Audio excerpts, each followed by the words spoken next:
नमस्ते छात्रों, मैं हूँ हरिचंद चौहान, अध्यापक गांधी विद्यालय वलनी चौरास। आज हम हिंदी सुलभ भारती कक्षा 8वीं का पाठ दूसरा वारिस कौन, यह आज हम पढ़ने वाले हैं। तो आप अपने सामने किताब खोलकर यह वीडियो सुने, यही अपेक्षा करता हूँ। प्रस्तुत पाठ वारिस कौन की लेखिका यानी रचनाकार है विभा रानी। विभा रानी का जन्म 1959 मधुबनी बिहार में हुआ। लेखिका बहुआयामी प्रतिभा की धनी विभा रानी हिंदी व मैथिली की राष्ट्रीय स्तर की लेखिका है। उनकी कहानी, गीत, अनुवाद, लोक साहित्य एवं नाट्य लेखन में प्रखरता से अपनी कलम चलाई है। वह समकालीन फिल्म, महिला व बाल विषयों पर लोकगीत और लोक साहित्य के क्षेत्र में निरंतर काम कर रही है। उनकी प्रमुख कृतियाँ हैं चल खुसरो घर अपने, मिथिला की लोक कथाएँ, गोनू झा के किस्से, यह कहानी संग्रह है। अगले जन्मों मोहे बिटिया ने न की जो, यह नाटक है। समरथ CAN द्विभाषी हिंदी अंग्रेजी का अनुवाद है। बिल टेलर की डायरी, यह आदि उनकी कृतियाँ हैं। प्रस्तुत पाठ की कहानी में, यह एक कहानी है। प्रस्तुत पाठ में लेखिका विभा रानी ने कहा है कि हमें उत्तम फल प्राप्त करने के लिए समय और साधनों का सदुपयोग करना चाहिए। जो ऐसा करता है वही जीवन में सफल होता है। तो देखते हैं वारिस कौन। एक राजा था, उसकी 4 बेटियां थी। राजा ने सोचा कि इन चारों में से जो सबसे बुद्धिमानी होगी उसे ही अपना राजपाट सौंपेगा। बुद्धिमानी का अर्थ होशियार। उसका फैसला कैसे हो, यह सोचने लगा। अंत में उसे एक उपाय सूझ गया। उसने एक दिन चारों बेटियों को अपने पास बुलाया, सभी को गेहूं के 100 दाने दिए और कहा, इसे तुम अपने पास रखो। 4 साल बाद मैं जब इन्हें मांगूंगा तब तुम सब मुझे वापस कर देना। गेहूं के दाने लेकर चारों बहनें अपने अपने कमरे में लौट आई। बड़ी बहन ने उन दानों को खिड़की के बाहर फेंक दिया।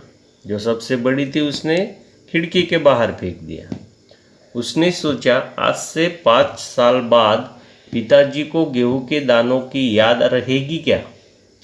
और जो याद भी रहा तो क्या हुआ, भंडार से लेकर दे दूंगी। दूसरी बहन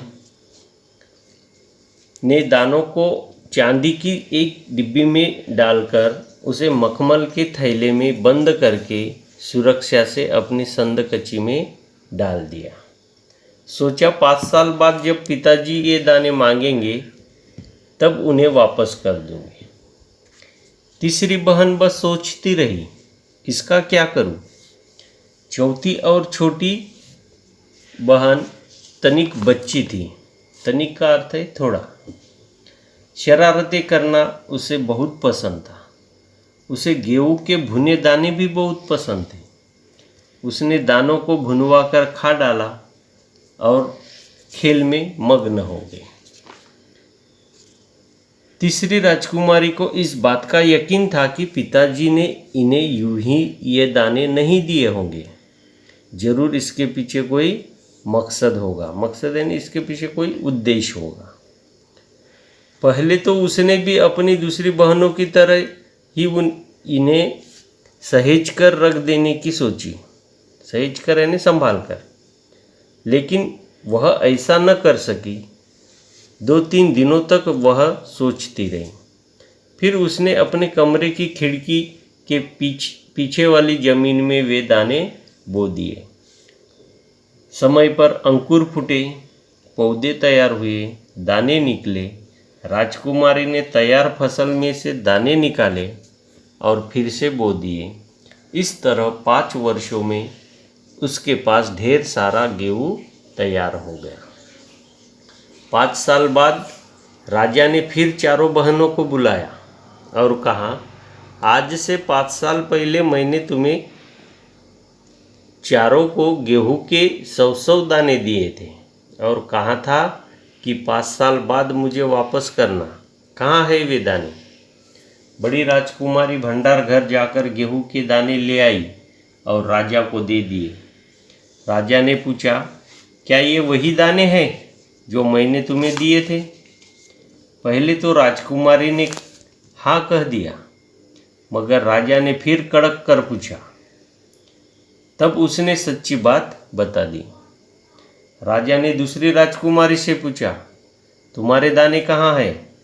दूसरी राजकुमारी अपनी संदकची में से मखमल की खोल वाली डिब्बा उठा लाई। खोल वाली यानी आवरण वाली, जिसमें उसने गेहूं के दाने सहेज कर रखे थे। राजा ने उसे खोलकर देखा तो दाने सड़ गए थे। तीसरी राजकुमारी से पूछा, तुमने क्या किया उन दानों का? तीसरी ने कहा, मैं इसका उत्तर आपको अभी नहीं दूंगी, क्योंकि जवाब पाने के लिए आपको यहाँ से दूर जाना पड़ेगा और मैं वहाँ आपको कल ले चलूँगी।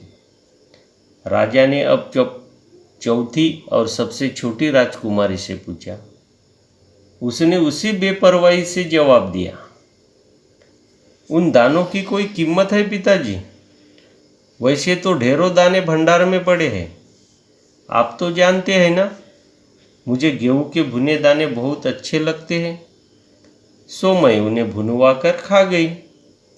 आप भी पिताजी किन किन चक्करों में पड़ जाते हो? चक्कर में पड़ जाना का अर्थ है दुविधा में पड़ना। दूसरे दिन तीसरी राजकुमारी राजा के पास आई। उसने कहा, चलिए पिताजी, आपको मैं दिखाऊं कि गेहूं के वे दाने कहाँ हैं। राजा रथ पर सवार हो गया। रथ महल नगर पार करके खेत की तरफ बढ़ चला। राजा ने पूछा, आखिर कहाँ रख छोड़े हैं तुमने वे 100 दाने? इन 100 दानों के लिए तुम मुझे कहाँ कहाँ से के चक्कर लगवाओगी? तब तक रथ एक बड़े से हरे भरे खेत के सामने आकर रुक गया। राजा ने देखा, सामने बहुत बड़े खेत में गेहूं की फसल थी। उसकी बालियां हवा में झूम रही थी, जैसे राजा को कोई खुशी भरा गीत सुना रही हो। राजा ने हैरानी से राजकुमारी की ओर देखा। राजकुमारी ने कहा, पिताजी, ये है वे 100 दाने जो आज लाखों लाख दानों के रूप में आपके सामने हैं। मैंने उन 100 दानों को बोकर इतनी अधिक फसल तैयार की है। राजा ने उसे गले लगा लिया और कहा, अब मैं निश्चिंत हो गया, तुम ही मेरे राज्य की सच्ची उत्तराधिकारी हो। उत्तराधिकारी का अर्थ है वारिस और गले लगाने का अर्थ है प्यार से मिलना। यहाँ पर कहानी यहाँ समाप्त होती है। यह कहानी पढ़कर आप पाठ की सूचना के अनुसार कृतियाँ कीजिए। धन्यवाद और सब्सक्राइब कीजिए। अगर आपको पसंद आया हो तो लाइक भी कीजिए।